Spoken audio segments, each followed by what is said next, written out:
రాజులతో అన్నాడు, నేను వెళ్ళి అర్పణ తీసుకొని వస్తాను, తీసుకొచ్చే వరకు ఇక్కడే ఉండంటే ఆయన ఏమన్నాడు, ఓకే గిద్యోను ఇక్కడే ఉంటాను. ప్రభుతో చెప్తున్నాడు, అయ్యా నేను వెళ్ళి అర్పణ తీసుకొస్తాను, తీసుకొచ్చే వరకు ఇక్కడే ఉండాలి, ఉంటాను. ఎంత ఆశ్చర్యం అండి.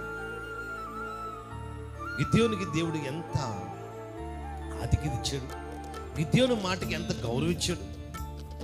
ఈరోజు గిద్యోని యొక్క ప్రార్థన విన్న దేవుడు నీ ప్రార్థన దేవుడు వింటాడు.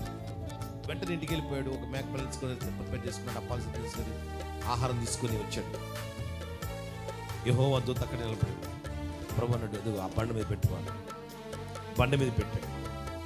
బండ మీద పెట్టగానే ఆయన తన చేతితో కల తీసుకొని ఆ అర్పణను ముట్టుకోగానే బండలో నుండి అగ్ని వచ్చేసిందంట. బండలకు మాత్రం కదా, పర్వతాలు కూడా మన ముందుకు షేక్ అయిపోతాయి. దీనికి స్తోత్రం కలదు. దేవుడు బండ నుండి నీళ్ళు ఇవ్వగలడు, బండ నుండి చెక్కుముకి రాతి బండ నుండి తేనెనివ్వగలడు, ఆ బండల నుండి అగ్నిని కూడా పుట్టించగలడు. ఆయన ఏమైనా మన స్థితి, మన పరిస్థితులన్నీ మార్చగలిగిన దేవుడు ఆయన.